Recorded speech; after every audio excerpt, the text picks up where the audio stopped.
Lectura del Santo Evangelio según San Mateo. En aquel tiempo, Jesús dijo a los sumos sacerdotes y a los ancianos del pueblo esta parábola.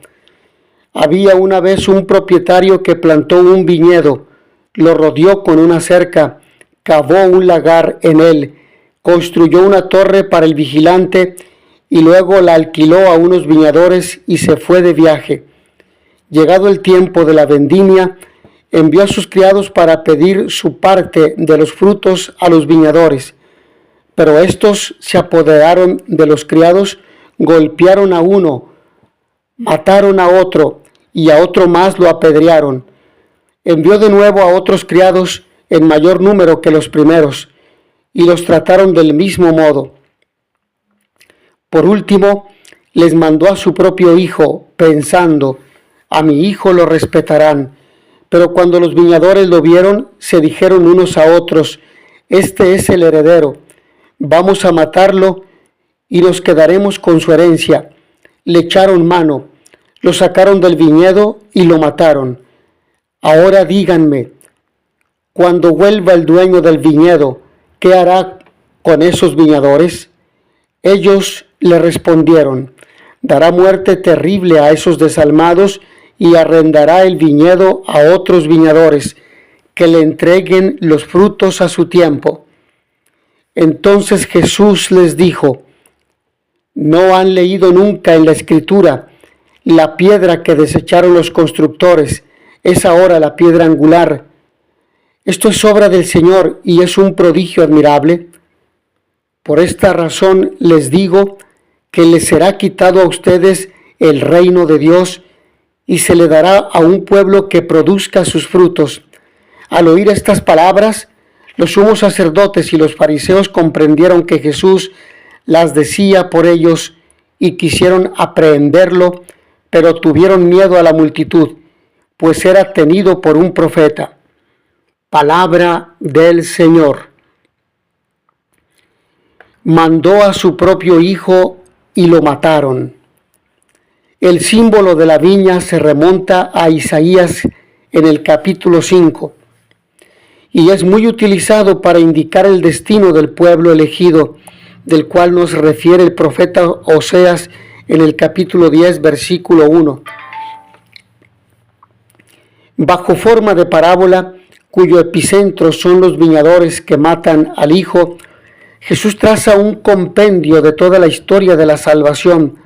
San Mateo insiste mucho en esto, precisamente cuando este hijo es descartado por los notables. Es entonces cuando es aceptado por los pobres, los pecadores y los paganos. Es así como él se convierte en piedra angular de la iglesia.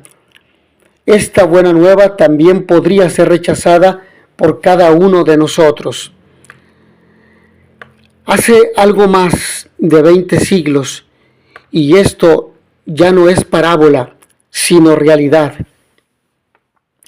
Dios envió a su Hijo a la viña. Siguiendo los sueños e ilusiones de su Padre, intentó poner en ella orden. Desenmascaró a los amañados y desleales viñadores, apodándolos escribas y fariseos hipócritas, que limpian por fuera la copa y el plato, pero su interior está lleno de perversidad, de envidia, de avaricia, de poder, de ambición. Escribas y fariseos hipócritas que son como sepulcros blanqueados, y lógicamente ellos le mataron. Entre octubre de 1962 y diciembre de 1965, el Concilio Vaticano II volvió a reflexionar en profundidad sobre la viña y heredad del Padre y detectó problemas que había que solucionar, equivocaciones que había que abandonar y aciertos que había que intensificar y reforzar. También entonces hubo viñadores que creían que la viña era suya y confundieron sus intereses con los de Dios y su iglesia. Hoy somos nosotros quienes escuchamos la palabra de Dios y su advertencia. Son solo viñadores, cuidadores de la viña, no son los dueños. Y no son los únicos, y puede que ni los mejores. También a ustedes se les pide quitar la viña, se les puede quitar la viña. No son dueños de los grupos, no son dueños de las parroquias, no son dueños de los comités, sino viñadores, siervos, administradores. El único dueño es Dios. Y esta parábola también se dirige a nosotros, que nos queremos colocar en el papel central de dueños. Viñas, viñadores y frutos. La parábola de la viña es otro canto de amor entre Dios y nosotros. Dios, el propietario, enumera los gestos que tuvo con su viña y los viñadores. Isaías, a propósito de la viña, viñadores y sobre todo viñador, había dicho: sean jueces entre mí y mi viña. ¿Qué más cabía hacer por mi viña que yo no lo haya hecho? ¿Por qué, esperando que diera uvas, dio agrazones? Dice Isaías en el capítulo 5, versículos 1 y siguientes. Aunque el desengaño de Dios sobre el hombre es total, es más total su misericordia y su amor paternal. Seguirá confiando en los hombres.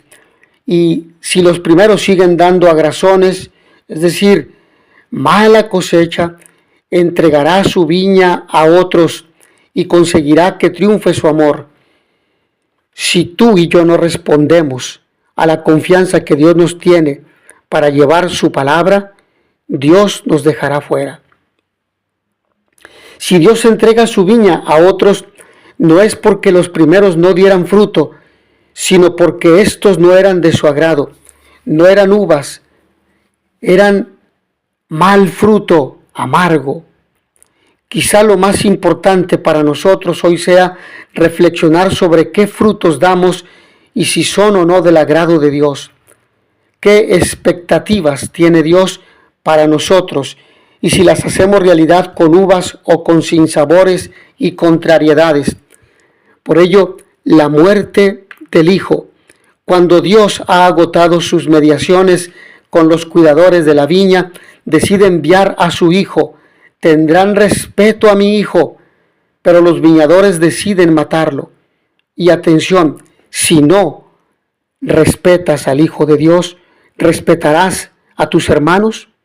¿Respetarás a tus compañeros de grupo, a tus fieles? ¿Respetarás a tus compañeros de trabajo? ¿Respetarás a tus vecinos? ¿Respetarás a la gente que Dios te envía para acrecentar el reino de Dios en tus comunidades? ¿Y quién no recuerda los gritos de loco de Nietzsche? ¿No han oído hablar de ese loco que encendió un farol en pleno día y corrió al mercado gritando sin cesar: busco a Dios, busco a Dios? Como estaban allí reunidos muchos que no creían en Dios, sus gritos provocaron enormes risotadas.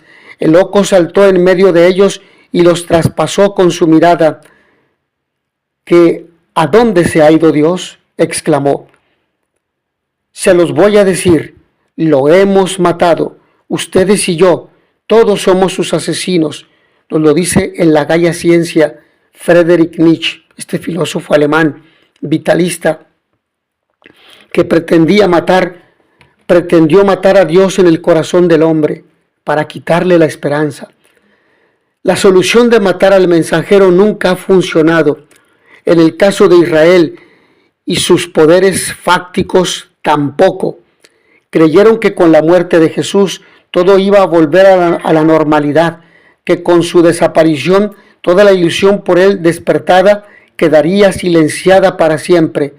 Si hubieran tenido la clarividencia de Gamaliel, hubieran podido decir también sobre Jesús: déjenlo, porque si esto es consejo u obra de hombres, se disolverá.